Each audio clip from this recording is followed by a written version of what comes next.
Good day, viewers, and welcome to today's Sports Wrap Show. I am your host, Brian Monango, unpacking the latest sports news. Well, Arsenal dealt a big blow in the title race as they draw against Liverpool at Anfield. Manchester City lessened the gap to first. Manchester United back-to-back wins, while Chelsea are still struggling despite appointing Lampard till end of the season. Well, that's really sad for Chelsea fans. Well, I am, of course, having a good week, a good start to my week. As you can see, Manchester United won this weekend. But enough about that. Let's get into today's hit list.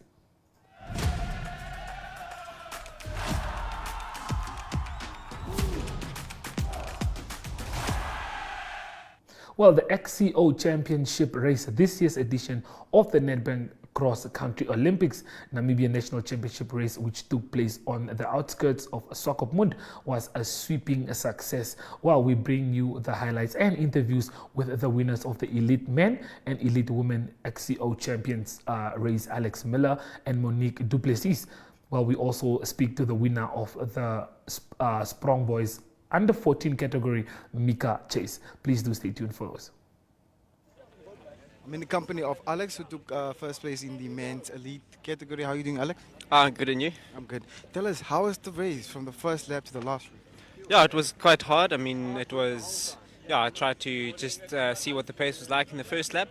And then, I was feeling good, so I decided to put in an attack, and I saw I got away, so I just tried to keep it steady from there on. So, happy to have felt so good. Okay. And what was the most challenging lap? Which one was the most challenging lap?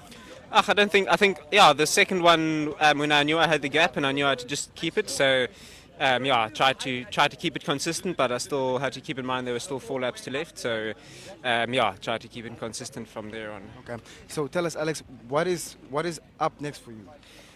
So now it's a good block of training coming up back home here. So next big goal will be the UCI Category 1 race in Kleine Kuba Windhoek. So everyone thinking about coming to ride that race will come and support. I think it's happening on the 28th of April. Make sure you head out there and come show some support. Okay. Finally, any message to the upcoming cyclists? Yeah, definitely come make a turn at one of these events. You know, cycling is a great sport to get into. So come and give it a shot. Okay. Thank you so much, Alex. Thank you. Thanks. Hello viewers, I'm in the company of Monique, who won the first place in the Elite Women. How are you doing, Monique? Very good, but tired now. Okay, of course.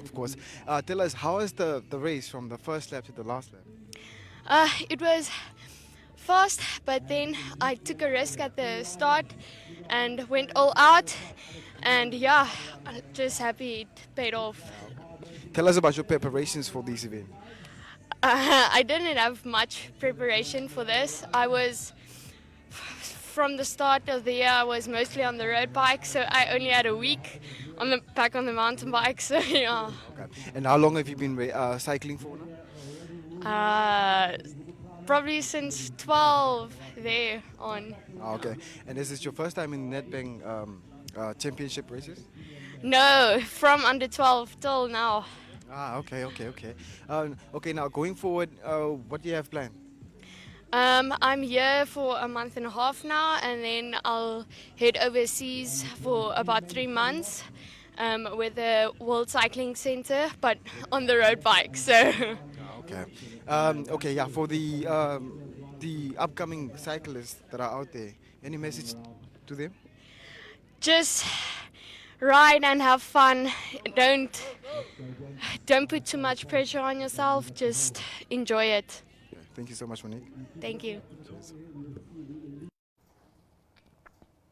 Well, we have a recap interview of the Sanlam Coastal Marathon that is approaching, and we have Laurencia Prinzonski, Marketing and Communications Manager, just to brief us more on the event.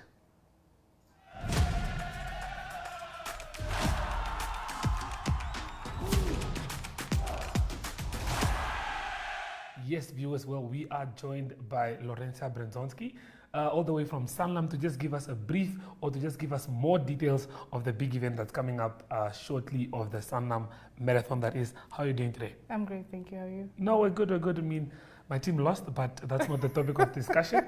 I'm getting it very hard here at the office. But can you just tell the viewers more about the event that's coming? So the Sanlam Coastal Marathon will be taking place the 29th of April in the coast, in Swakopmund. We are expecting 1,000 runners. 1,000 runners? Wow, that's a lot. We aim high. Aim high so if you fall, you don't fall Yes. too low. Yeah. So at this moment we have 450 entrants thus far since the time that we launched. And it's increasing by the day. And I'm saying at this point, it means Friday, we had the last numbers. Friday was the last time you guys had numbers in, okay? Yes. So registration is due the 14th of April, sorry. 14th of April, 14th of April, there's no late registration. So for the ones that feel like they want to go and register there, and so unfortunately it's not going to work that way. So when is the deadline for registration? 14th of April. 14th of April, so 14th after that, no registration for those that want to come join. Yes, please. We are trying to, curb things that are not controllable here. So in the end, the objective of this marathon is just so that we can focus on health. One of our CSR projects or CSR focus areas is health at Sanlam, and this ties very perfectly into it. We look at the physical and mental health of our people right across the country, and also just to up athletes' skills in the process. We are, with this marathon, there's an ability for you to qualify. It's a qualifier event for the Comrades and the Sanlam Cape Town Marathon. Okay, yeah. So those two marathons are still outstanding for the year, and people are still running to get to that process. Yes. So we have 4 races in the categories. I was about to ask about the races. 5 kilometer, 10 kilometer walk and run, 21 kilometer run, and then the 42.2 kilometer run. 42.2. So I hear that I'm going to do 21 kilometers. I don't know if I'm going to be alive after that, but those are the 4 categories that we have. Our prize money ranges from, say, with 42, we have best male, female. Best male, female, yeah. 21 the same, 10 the same, and it ranges for 42 kilometers, 15,000 first prize. First prize. Second prize, 7,000, and then third prize, $5,000. That's good money, but okay, yeah. It's good money. And so then that's not the same for all the categories? No, that's for 42. For 42 only? Yeah. For 10 and 21, we have 7, 5, and 3. So first 7, second prize 5, and then last one 3. Last one 3. Yeah. Wow. Okay, well, in that regard, we spoke earlier in the week, I think it was like a few weeks ago, 2 weeks back, when you were saying you guys also have like a donation thing that's going on. Yes. Can you just run us through that? So when we were at the Rossing Marathon, I attended that one. I did a 5 kilometer. And now you're stepping into 21. Yes, I'm going all because the way. Usually people go from 5 to 10. No. I'm doing 21, it. I'm doing it. I'm going all full out. Okay. I'm going to 21. Okay. I might join. So we realized, I saw that there were a few runners that ran in socks, that didn't have shoes to run in. And there is a lady called Operi. She has Operi and Sydney Foundation. They get kicks together from whoever is a runner or just someone that would want to buy a pair of shoes for a runner. So the idea is to have a box at the event itself, but in advance, if you would like to, you can always contact me, and then we can get the shoes to her, and then she will give to these runners that will come and run that don't have shoes. But then we also have a project called Sanlam Vision for Change. Okay. So the proceeds that come from this complete event will then go to a project within that visual impaired aspect, but it will be in Swakop. We have not identified a visual impaired organization yet. Okay. We will do it once we are settled with the marathon. Okay, but from your side, from Sanlam, how many of you guys are taking part in the marathon? Is it just you? Is it just you taking the lead? Or taking the lead from 5 to 21. Well, we have a few constant runners. Okay. But those ones have already registered. We don't have a specific number as to how many employees are there. But currently all employees can register for free. We pay for them. So we have a lot of influx of them coming and asking whether they can register. Yeah. Okay. So we will see on the day itself. Okay, registration wise, where can people register? How much does it cost? Yes, so it's online. There's a link on our social media platforms as well as our media partners, which is NMH and NBC. So you can find the QR code, scan it, and it will take you straight to the registration point. Payments are done online as well, or EFT or pay today. Okay. But it will state on your registration where to go from there. For 5 kilometers, you pay $20 for registration. For Okay. 10 kilometers, it's $50 for registration, and then 21 and 42, it's $100 each. Yeah. So we just need to mention that it's first come, first serve basis when First you come, get first to serve. collection of your numbers and T-shirts. Yeah. Not everyone will get. Sometimes also the benefit comes from when you pay early You pay and when early. you register on time. Yeah. Then you get the. Then you get it, yeah. So those are we are trying to, we will communicate with time. We're trying to have Windhoek people register in Windhoek one day before the actual marathon, and then it will be a easier point when we get to the coast, yeah. Okay, why should people sign up? Let's talk about why people should show up at the Sanlam Coastal Marathon. I think there are two things. I think, like I mentioned earlier, health reasons. I would be doing it for health reasons, and that would be physically and mentally. Physically and mentally. And I think most of the actual elite or just normal runners are doing it for their own reasons. Yeah. I've realized it's a mental thing. I saw with the Rossing Marathon, the 42 guys and the 21-kilometer runners, it takes a lot. When they're running there, I'm just thinking, what are these guys thinking? Even driving But for 42. whatever their reasons are, I think that's the actual goal for you. But the goal for Sanlam is to really make sure that we bring that health aspect into the whole thing, and make sure that we have fun, because this is also a At the end of the day, it's a fun event, family event. So that's two reasons. The last one is that for 42-kilometer male and female, if you do well, you stand a chance to go to the Sanlam Cape Town Marathon. The one that's in South Africa. Fully, Also, it's only for fully 41. paid trip. Fully paid trip. Yes, it's only for 42. Wow. So wait, how many people are qualifying out of the 42 and the 21? Is it only 3? Yes. 3 for The each. final winners are just 3. Yes, 3 So for if each. Yeah. those 3 all get through, Yeah, then they stand a then they chance stand a chance to go to the one to in the Cape Town. Yes. Well, wow, that's fantastic. Fully paid trip. Well, there you guys heard it from the lady herself here updating us on the prestigious event that we are all waiting for. I think I'll take part, but I'll start off with a 5, like No. you started off with. Don't start And off then- with 10. Don't underestimate. No, I did 3 somewhere in the weekend, and I couldn't breathe.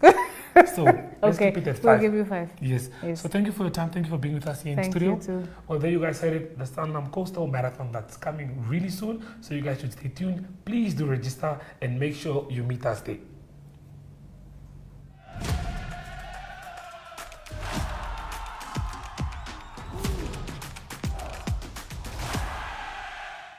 Well, the weekend drop is up next, and for this segment, we have none other than local boxer Jeremiah Nakafila sharing all things boxing. Stay tuned for that interview.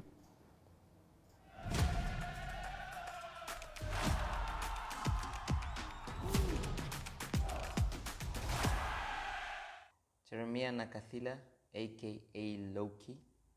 You have been here on the show on several occasions, speaking about maybe current mood, fights, and all that. But one thing that we have not done yet, and one thing that I'm sure the general public would like to hear from the horse's mouth, is who Jeremiah Nakathila is.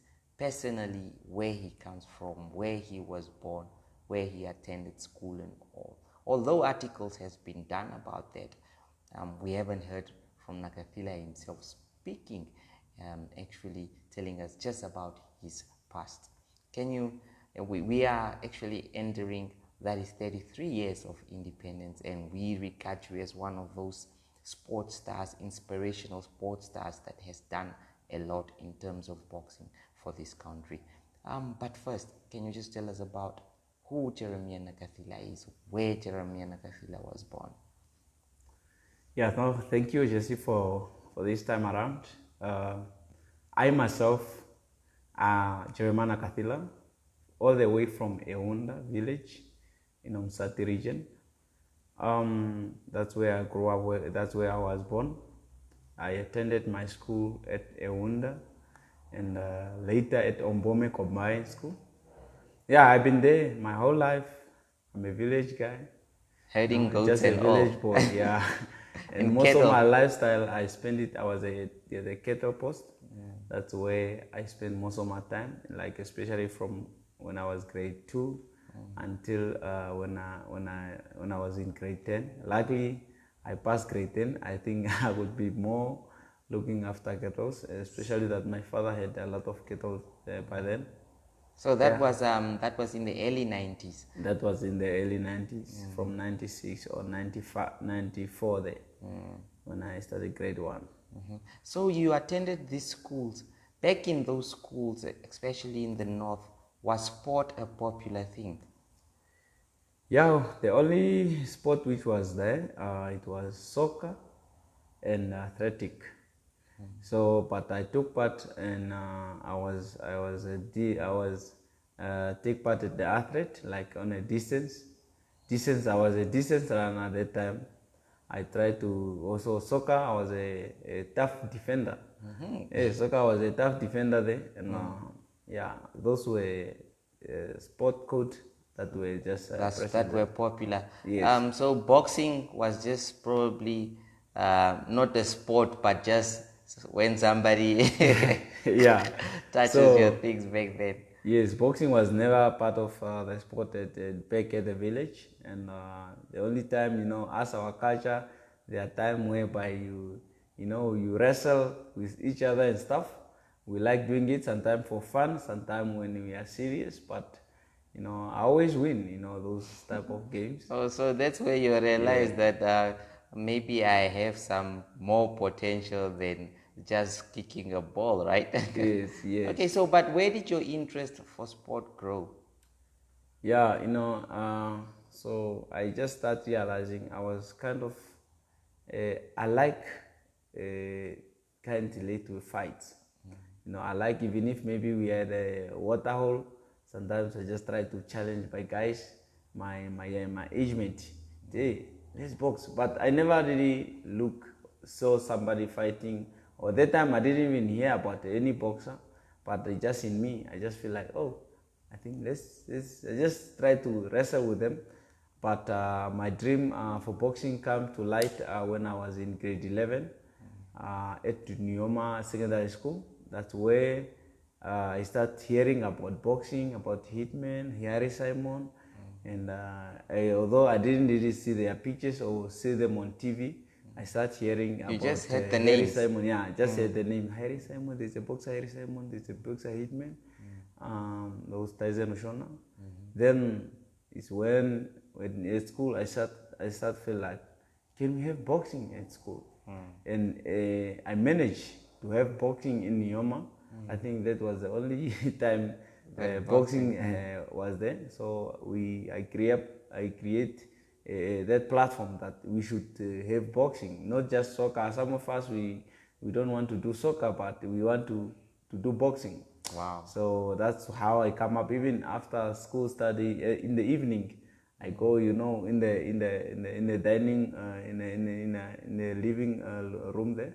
You try, just say, hey, come here, I want to box. I don't know, I didn't really know what I was doing, but it was actually a later I signal. understand when I came to Windhoek.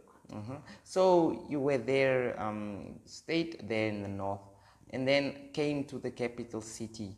I'm sure you landed here the first time. Everyone is always surprised. Wow, such a big city and all that. But you came. What made you actually start boxing here in Windhoek, and how did you manage that? Yeah, when I came to Windhoek, I didn't really take time. I just asked, where is a boxing gym? That's what I asked my brothers. So, and I asked, no, where is Oh, I want to you train. had siblings here? Yeah, I that have were- siblings here. My brothers were here already. Okay. So I asked them. However, they didn't take me there. I just have to go myself and look for where is a gym, asking where is a boxing gym, where do people train, until I get to Soweto Boxing Club.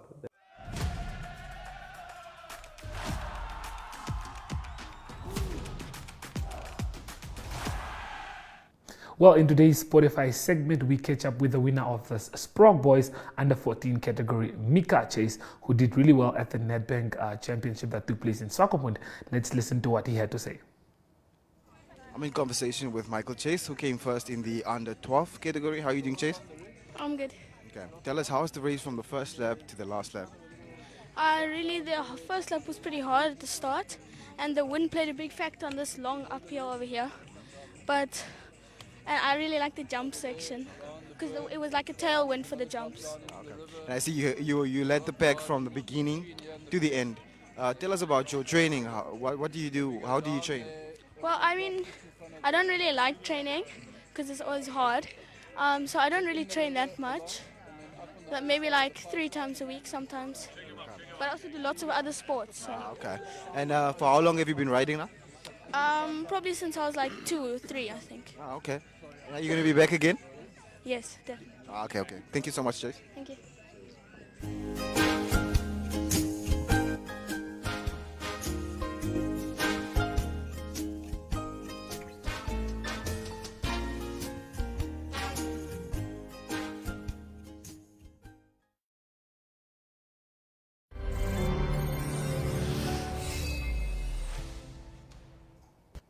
Well, there you heard it from Chase himself, a good athlete who is destined for a beautiful future. Well, Ari Ohad is up next with the international news, so please do stay tuned.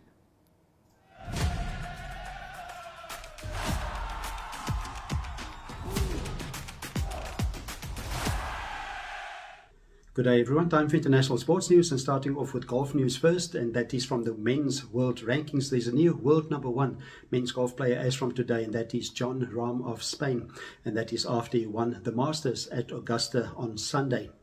He finished with a round of 12 under par to win the tournament, and he joined 3 legends of Spanish golf in winning the Masters. That is Seve Ballesteros, also Jose Maria Olazabal, and also Sergio Garcia.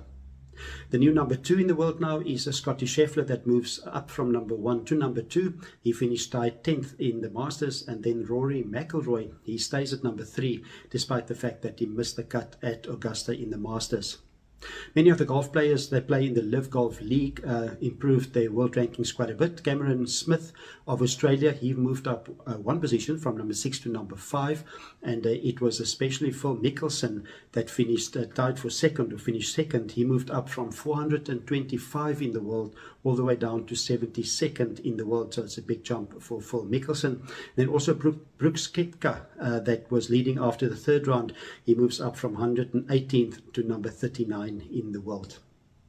And continuing with Sevens rugby news, it is from the HSBC 7 Series. It was the Singapore 7 Series that was concluded, New Zealand winning that on the men's division, and they now increased their lead on top of the rankings at the moment, the points rankings, and they have 164 points, and followed by Argentina by 140 points, Fiji in 3rd position, 130 points. It's New Zealand that by winning Singapore now already have won 4 of the series so far. They also won in Sydney and also in Los Angeles, and then in Hong Kong, and then the past weekend in Singapore. It's South Africa that battle at the moment. They didn't do well in Singapore as well, and they're 7th on that list at the moment with 106 points. The top 4 on the list after the series will qualify automatically for the Olympic Games, so it's important for South Africa to do better. The next tournament will be in Toulouse. That will be in a month's time from the 12th to the 14th of May. That will be followed the following weekend by the tournament in London.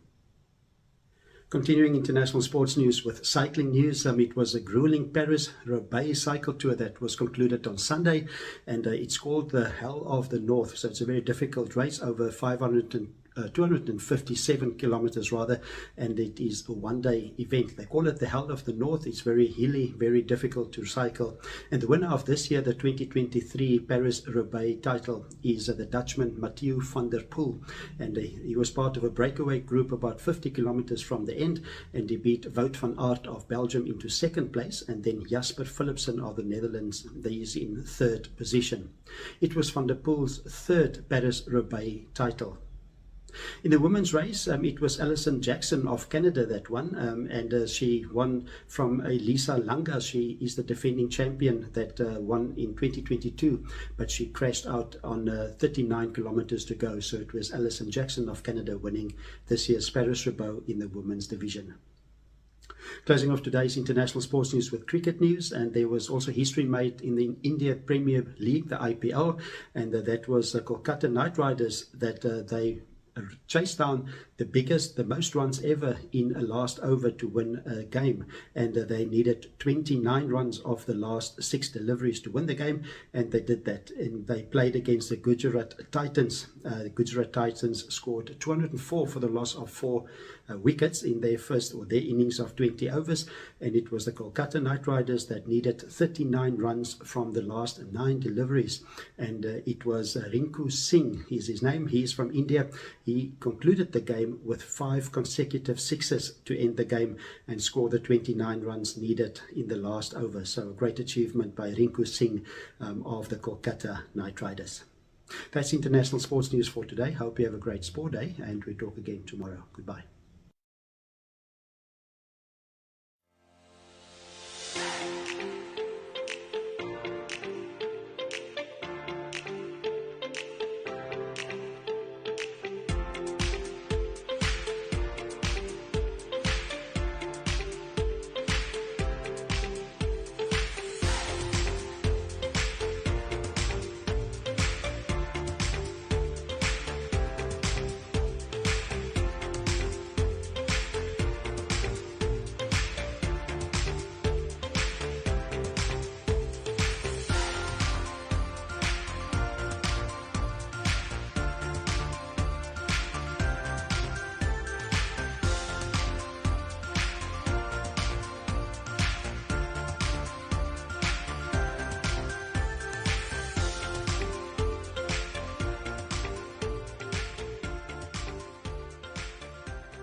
Well, that brings us to the end of today's Sports Wrap show. Sports Wrap will be back again tomorrow, same time, same place, and that's goodbye.